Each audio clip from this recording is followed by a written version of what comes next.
Hello there, it's the 9th of June 2026. This year is definitely flying by very quickly.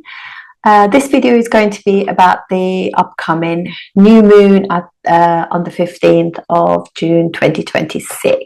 So I'm just going to put up the chart for it. There we are.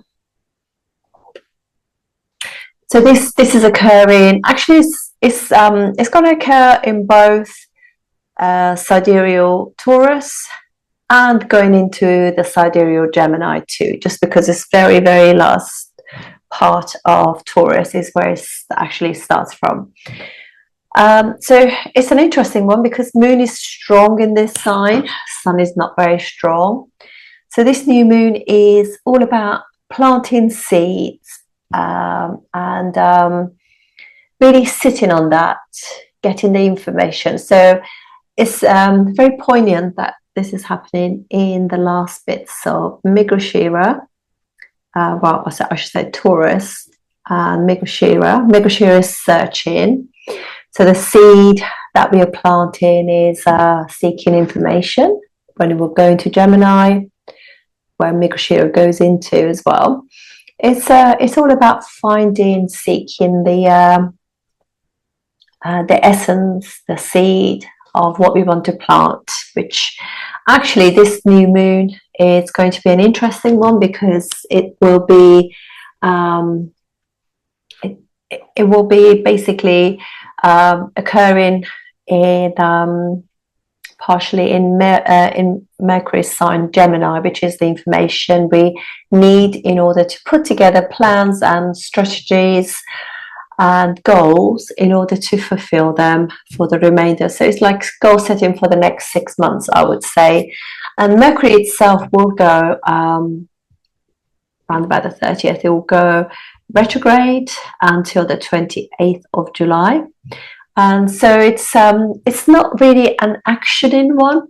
I would say it's more about like giving yourself a few goals to fulfill and plant the seeds for them, whether it's in thoughts, writing them down, or even kind of start making, gaining information about things you want to do. So whether it's about an educational course that you want to do, so you want to get all the research done, go and see the different universities or their educational places. Also, because Mercury rules herbs and all kinds of healing through kind of like very authentic organic matter, like plants, herbs, flowers, so minerals, etc., light therapy, all of those kind of new things. But they're actually not new, but they're coming more and more into our awareness that there are actually other ways of treating and healing ourselves from any kind of disease without the allopathic, without taking anything that could actually give us side effects, if you like. So yeah, so we planted the seeds and really actioning things kind of from August. And in August we have also an eclipse occurring too. So there's lots of interesting things happening during this time. And I feel as though this new moon can also kickstart what would be some industries which no longer serve us. I think their shares are going to drastically drop during this, between now and actually the eclipse will kind of bring it to light. And also new forms of, I feel as though a lot of currencies should also be affected with this, particularly the hyperinflation ridden countries where they have got, like, to just buy like a loaf of bread, you need like millions of whatever their currency is in order to redeem that to get a loaf of bread. So I feel as though there are going to be some changes in those as well, where they're going to be dropping some zeros, and some other countries could also be revaluing their currencies, and also it could be when I say this, I mean stable coins. I don't mean crypto. I mean those ones that are actually ISO 222, those kind of like the old XLMs and I am not a financial advisor, but I would just say I think the market is going to be much more like likely to be supportive of the blockchain based cryptos or asset kind of backed stable coins. So there's going to be some changes there. And actually with Venus going into, because Venus is the home of Taurus, so Venus will be going and sitting with K2 in, you know, later, you know, in this summer, and that will actually also bring about some changes to the whole financial markets too. So this is quite an important one on the global thing, but we're going to just like tackle what could be happening also for us. So, and as you know, kind of thing that Sun and Moon are sort of like mum and dad, or our feminine and masculine side of us. It's our desires and emotions with the moon, and also our kind of practicality and intelligence to give form to those ideas, emotions, and things that we desire, basically. So with this happening in Taurus, Taurus is sign of banking and farming, food, agriculture. So like supporting our, you know, authentic, I mean, basically without farmers, we there's no way of sustaining any of us. So they're very, very important. So this is another way of I would look at this as well. So where we could be returning back and leaving behind all the kind of methods that we've used, like large farming, where they can actually really damage the soil and take all the goodness out of it over a period of time. So I think we are also returning, because Mrigashira is the basically the essence of Mrigashira is searching for something, searching for the essence, for the serum, the fountain of youth, but it's always searching. So I think this is, we're searching for something that is going to kind of be of an essence and work with us, whether it's to do with agriculture on the bigger level, or it could be that we're seeding some plants for ourselves and searching and looking for things that are really going to be in the long term actually of some importance to us, and our sort of like our needs to be met. So yeah, but I would just say that whatever you do, whatever you plan, don't go ahead and just like action anything. This is really time to sit back and search, get the information, do your research. And those of you who are, or, you know, do things like Reiki, kinesiology and all of that, you know that your body has got that intelligence within it. Which can actually tell you, like if, for example, if you hold a product in your hand, your body will intuitively tell you if that product is good for you or not. And it could also be said that we could be sitting at a date at a table having a drink together, and there could be something really niggling you because your gut feeling or your intuition is telling you that this person is not being authentic, and they're not there, you know, they're not going to be very good to you, but you know, you don't want to be single, so just go ahead, like just kind of stroke that person's ego, and could be like a not a favorable kind of relationship. So this is when intuition is going to really win and let us kind of like get everything into our mind that we want, desire, and slowly start planning and put it into action, maybe end of July time. And particularly, you know, once the eclipse happens, because I feel as if the projects that we're going to be coming into our mind, into our psyche, are going to be quite groundbreaking in a sense. We're going to just not really go with a status quo. We might actually step outside, and maybe some of us will actually want to change our lives drastically. And so we kind of the heavens are really helping us there, because Jupiter is so strong, and Jupiter is also because it's at this moment when everything is happening, Jupiter is kind of really bringing about this social justice as well, where we feel as though, you know, it's just that I should have this as well. So it's not going to allow people to kind of like feel as though, you know, like we are going to be upon. We're not really, it really is a very uplifting time, because Jupiter and Venus both being really good benevolence. They're both, you know, like in the sign of Cancer, which is the you know, the owner of, well, moon owns it. So there is this kind of like knowing that you have divine intervention and divine protection at this moment as well, because we're going to go through loads of changes this next 6 months. The world is going to be so crazy,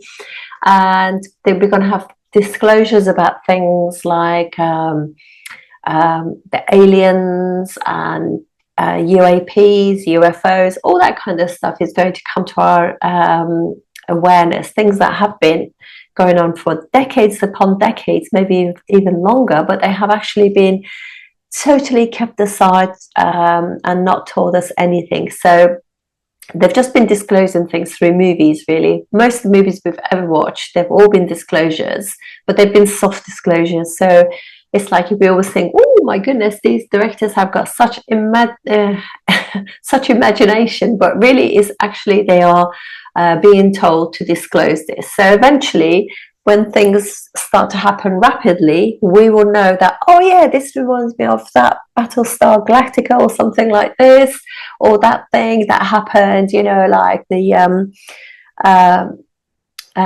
Jupiter calling. That we will kind of start feeling that, oh, I remember bits of that in the Matrix. We remember some of that in you know, we will just generally start to put the pieces of puzzles together as we go along. So this could be, for some people, could be very instant. For some people, it will take a while. So everything is going to be very much about where we are in our spiritual awakeness, spiritual growth, and spiritual awareness. So this is all going to come out. None of it is bad. It's all divine time. It's all exactly meant to be when it happens. So everybody does the same thing and wake up at the same time. It's not going to be of any benefit whatsoever to our planet. So it can create absolute chaos. So this is a as I said, do your homework about your desires. Put all those emotions and desires, hopes and wishes that are within you. You know, write them down. And actually, because when you write or talk about things, you put them into the quantum field. And what happens is, eventually these things, you know, when you believe and really start living it and feeling and relish that moment when this happens or that happens, then they actually come back to us. So the same as, you know, when, for example, if somebody's always moaning about, oh, I've got this, I've got that, you know, I've got this back issue, whatever, they seem to go on having this back issue for years and years and years, because basically the quantum field just brings things back. It doesn't really think, is it good or is it bad? It just brings it back. So we need to bring things back that are what we really want to create, rather than things that we want to try and escape. So this is our time to be able to feel empowered. And this is the whole point of these, really. Using astrology is feeling empowered. There's no point using astrology and thinking, I'm limited to this. If you think this is all that you deserve, again, goes back into the quantum field, and that's what you actually bring about. So time for feeling really motivated, inspired, and empowered to create things that you want, you know. And they could just be that step by step, because obviously time, it's all got to be divine timing. And some things happen quicker because the person has welcome, is allowed, and is receptive. So, and also embraces change. Some people fear more. They don't like change. They don't like the status quo, but they don't really want to change, come outside of it. So it all depends where we are, and none of it is bad. Everything is exactly as it's meant to be. So anyway, enough of that. Let's get on with the ascendants. For Taurus ascendants, Taurus moons. For you guys, basically, what's happening is on your ascendant. So there are things that are actually you would like to change about your it's more like a personal thing. Like, what do I want to do? Do I want to change, cut my hair? Do I want to really kind of like, my body feels quite tight, I want to stretch my body out. Maybe I want to work on the fascia, on the muscles, do more stretching, some somatic work, you know, those kind of things. This is all about how you want to kind of make those changes to yourself, what you want to bring about for you, that are going to be, so obviously for you, fourth and third house ruler are involved in this. So for you, it's also very much about moving home and your family, your siblings, your mum, your home, your car, and but mainly really this is putting things in action about the move you want to make, house move. So what kind of things can prepare your mind, help you kind of like change things? And when it goes into, obviously it goes into Gemini, it's about getting the finances together, you know, talking to family about it and seeing, you know, who knows a good solicitor, you know, I'm looking in this area. So if you ever, you know, just like literally sharing that information with your immediate family and getting the ball rolling, if you like, in those things. You know, how I can afford this, is this what you want? Don't think smallly, that, you know, have the imagination. Make sure when you're doing your kind of expenses as well, you put everything in place. Mercury is strong anyway, so you'll be able to do that during this period. And let's actually go to the next ascendant and moon, which will be, excuse me a second while I do that. Okay, so don't worry about this, because obviously sun is left behind. For the for Gemini ascendant, this is occurring in the 12th and 1st house. So letting go of certain things that no longer serve you in order to empower yourself and free yourself to move forward. Your 2nd and 3rd rulers are involved in this, as well as your 1st and 4th. So it could again be something to do with moving house, things to do with your values and family and your finances that you're looking into. So again, it could be quite similar to Taurus in the sense that you might want to move home, you might want to, you know, spend, you know, so you're just like having a chat with your family in order to realize these things. You know, 4th house is also a house of happiness. So what makes me happy? Am I happy with things as they are? Letting go of all those things that hold you back will be really, really good. Good planning, good putting things in action, doing your kind of like expenses, etc., seeing how things are, and getting good advice from family and siblings, or even friends, very, very trusted friends, though, I would say. And then let's go to Cancer ascendant, Cancer moon. I'm sorry, because moon is there now and sun is there, but this is still about the same new moon. So for you guys, moon rules 1st house and sun rules the 2nd house. So basically for you guys, this is occurring in your 12th, 11th and 12th house. So finishing your, maybe some of you are finishing your whatever qualifications that you were doing, and very, very best luck with that. And those of you who are also, for example, you know, have had issues with an elder sibling, things like that, maybe you can just put things to rest and let go of any, you know, any sort of anything that's basically doesn't serve you. All those emotions, just let them go. And it could also be some kind of like your group of friends that you're with. Maybe you're actually attracting more friends who are really kind of very community hearted and very, if you like, they help community and the elderly, etc. in there. So people who've got like consciousness is high, as you can imagine. So this is also 12th and 3rd house ruler Mercury is involved with part of this new moon as well. So it's all about kind of letting go and with love, you know, just authentically communicating, because 3rd house is involved with, you know, to whoever it is that you need to, if you feel as though you need to. Sometimes I think, sometimes it's like energetically, if people are upsetting you, and do you really think they will be in your future? If they are, you want to have an authentic conversation with them. If not, you can just let it go. You can just spend less time with them, but not necessarily always cut people out. Just let it go. You know, that's an experience you also wanted to have, and let it go. But this could also be that you start like learning something differently. Could be that you are learning things like start doing a course online, maybe a language, and maybe some sort of skill that you're learning. But you lots of information to digest, and you're doing it remotely, and you're kind of discerning that information too.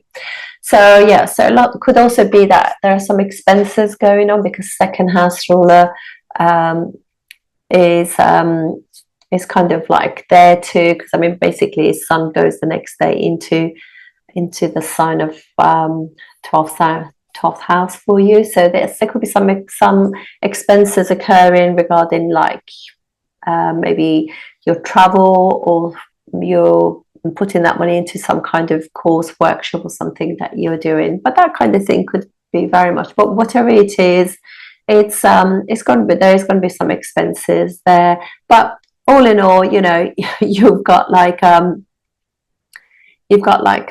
lot of information to access, with Mercury being there. Mercury nice and strong. It is in the 12th house, which makes Mercury weak, but then also its own sign.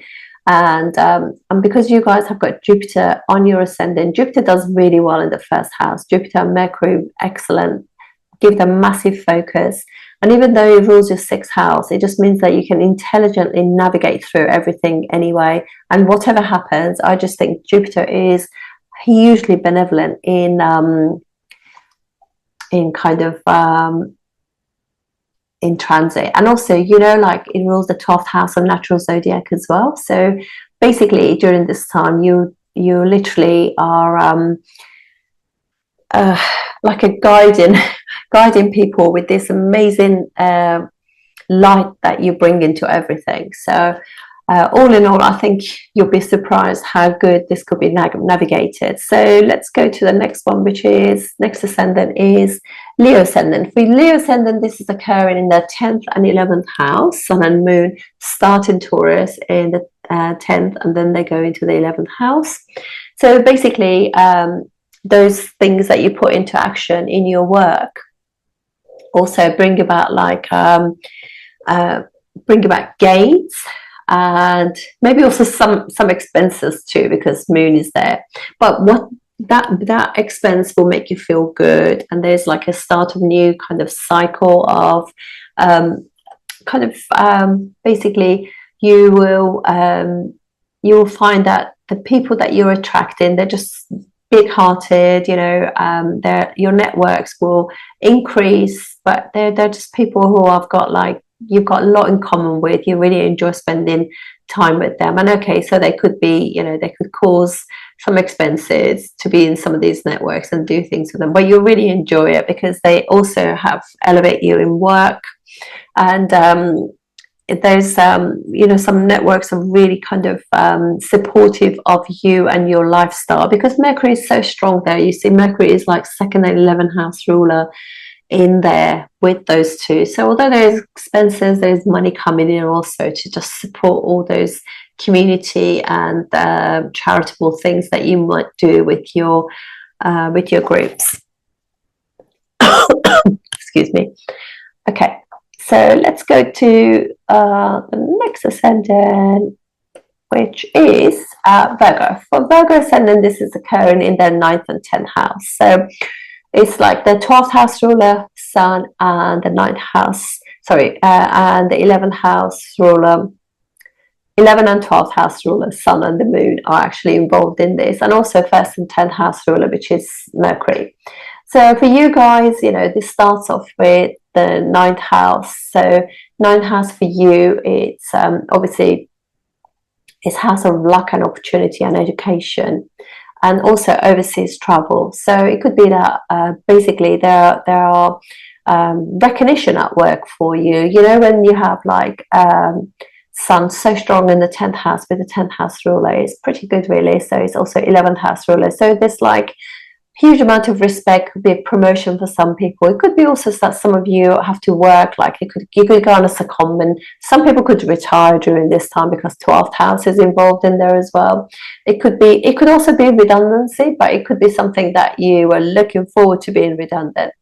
But if you weren't, you know, the opportunities will always be there, because Mercury and the Sun both are very strong in your 10th house, and 11th house's ruler moon is also bringing kind of people to support you in your groups and networks that help you if there are any changes or anything like that. But it could also be a job that they actually let you know about, opportunities of that kind. But whatever happens, it could be that you'll be doing more than one job during this time, or working remotely, or working abroad. In fact, that could be another thing that you're doing.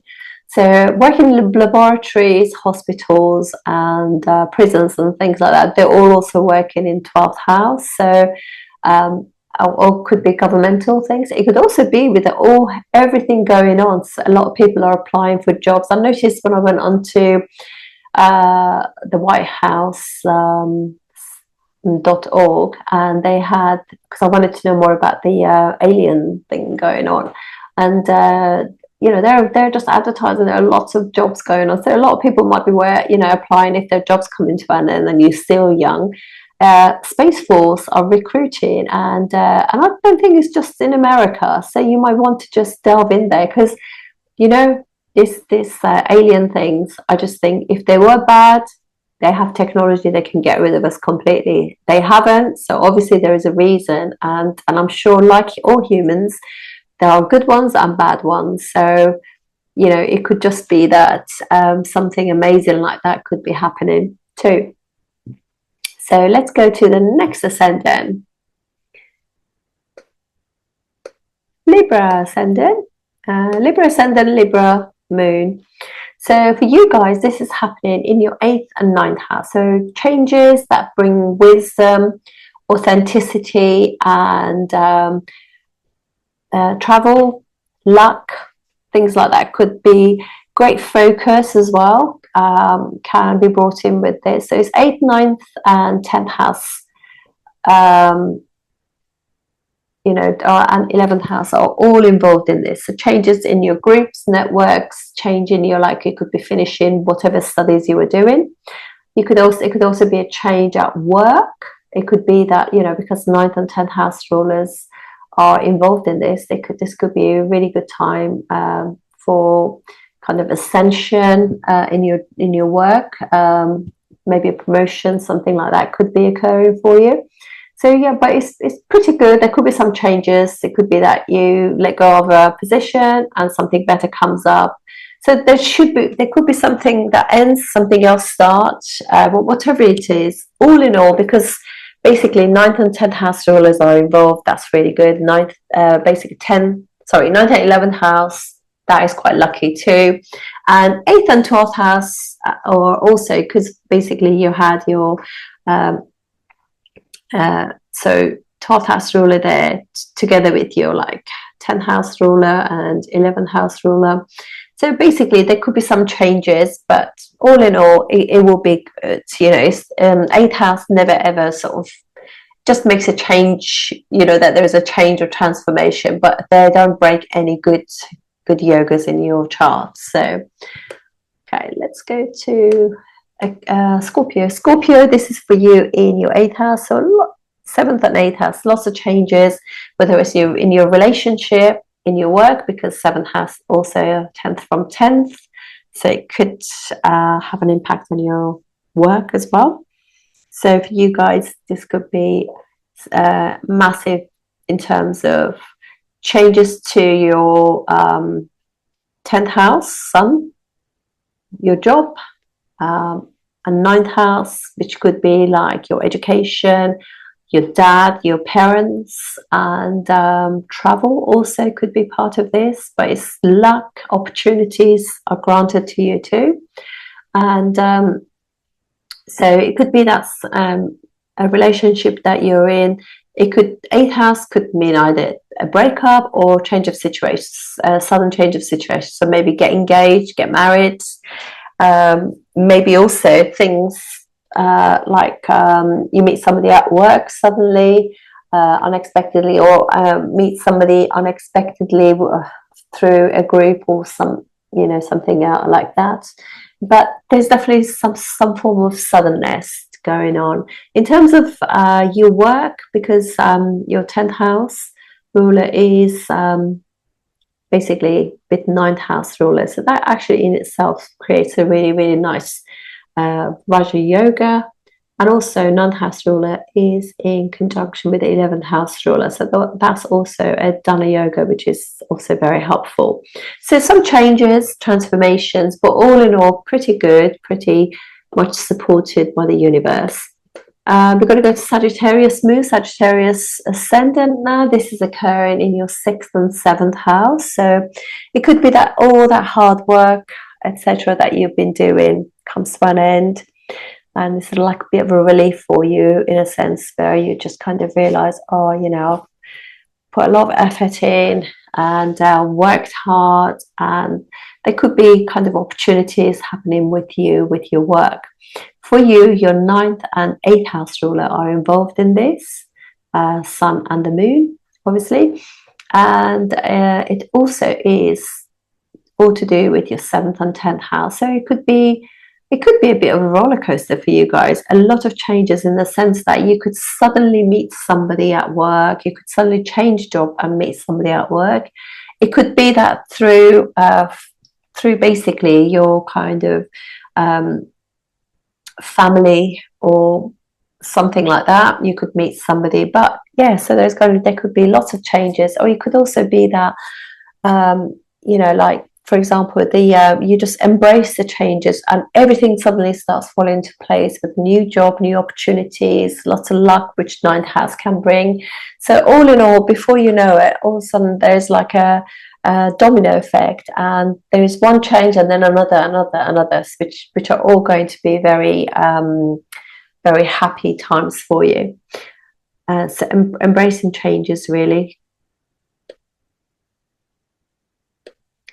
Right, Capricorn ascendant, for you guys, this is occurring in what would be your 5th and 6th house. So 5th house is all to do with, for example, your dating, children, academia, that kind of thing, your assets, etc. So being wise with your assets will be good.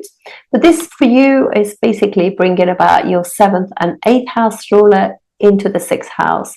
So it could be that you and your partner have decided that you want to change routine. You don't want to like finish work and then, you know, with the weather being like this time of the year, you want to get up and do something that's going to be health-wise good for you, going for a walk after your dinner, or maybe you go for a little swim or do some exercises, whatever it is. The change in the routine, if you like, will be beneficial for you. And also maybe that you get engaged during this time, or if you're engaged, you kind of tie the knot, make it more like a commitment. Or if you have been dating for a long time, that maybe you make it could either break the relationships, or it could really make the relationship. Or it could just be that you were single for a long time and wow, all of a sudden things have changed. And you know, it could be that you go to some form of club to do, I don't know, boxing or hiking or whatever it is, and then all of a sudden you meet somebody and your situation changes. And it could, you know, 6th house is a difficult house, but it doesn't mean that, you know, you can't navigate through it. You know, just what it means, you have to apply yourself, you have to intelligently, practically put things together and enjoy the fruits of that. So obviously this is like 9th house ruler Mercury is in the 6th house as well, so it could be education. It's very much to do with teachers and things like that too. So it's teachers, students, and it could be your children start school as well. Okay, let's go to Aquarius. So Aquarius ascendant, this is starts in your 4th house and goes into your 5th, and 6th house and 7th house ruler are also there. So basically it could be that if your 6th house ruler, which is moon, for work, nutrition, managing yourself, and any kind of conflicts, when they are together, you know, you have them in the 5th house. So it could just be that there is like however hard you're working, you're actually being, you feel supported, you feel as though you're being recognized, and people around you, your bosses and everything, they take note of what you are putting in, and actually what you're putting in, you do get it back. You're not undervalued in a sense, or you make sure that you're not undervalued. You could meet your partner actually at work, or it could be that, you know, you guys like, if you have, for example, if you've got children or anything like that, it could just be that you might want to get married during this time, because like fifth house is house of dating and things like that. Or it could be that you meet somebody at work, maybe something like that. If you have a discord with your partner, then you could easily, you know, during this time with Jupiter and Venus, two nice benevolent planets for generally for everyone, you can actually, particularly in transit, so you can actually just really work wherever Venus is. We enjoy, and Venus is in your sixth house, so you've got to enjoy working, you've got to enjoy exercising and eating better, intermittent fasting, exercising, stretching, all of those things, you know, gardening, everything, studying, everything will be actually with much more ease during this time. Oh, gone too quickly. Pisces ascendant, and for Pisces, this is occurring in your third and fourth house. Third and fourth house, maybe thinking about moving. Fourth house is house of happiness, so you really want to concentrate on happiness. What is making me happy? Am I happy at work? Am I happy? You know, do I want to have children? Do I want to get married? You know, it's all these things, all these questions, and thinking about what I want to do. So if you want to get, you know, you're single, you want to change the situation, it started in your third house, this new moon. So it could be that through friends, groups, colleagues, etc., you know, siblings, neighbors, you know, put the word out that you're single and you're really seriously looking for somebody now. So the word gets around. It's all a quantum thing, quantum field. The more you put out and put out with love, the more you get back, and get back with love. So, and also, like, for example, work, you know, work making you happy. Maybe it also could be that you want to make sure your car is definitely repaired if it's got any problems, if family are okay, seeing to those kind of things, and ensuring that, you know, basically you create a happy home, because that is where the effort should go into your fourth house. Third house is effort, fourth house where these the moon and sun will be literally putting their marks on for you. Then we have Aries ascendant, Aries moon for you guys. This is occurring in your second and third house, so it's all about speaking the truth, telling people about your values, family, your savings, your siblings, and also it includes your fourth house ruler, which is moon. So it's all about like getting the finances together, about moving. For you guys, it's very much the theme this year is very much about moving, having your own home, your own place. Those kind of changes are very much echoed for you guys. And Mercury will help you get all the information, plan and be practical to gain whatever it is that you want to. So basically for you, it's all about those third house things, putting effort into getting yourself organized, you know, about your home. Fourth house, things that make you happy. And look at that, you've got an exalted planet there in your fourth house, and Venus is also a good planet for you, so you have a lot of support from above anyway. So, but yeah, make those changes, and I wish you all well with the fruits of this new moon. Thank you so much for watching. Thank you.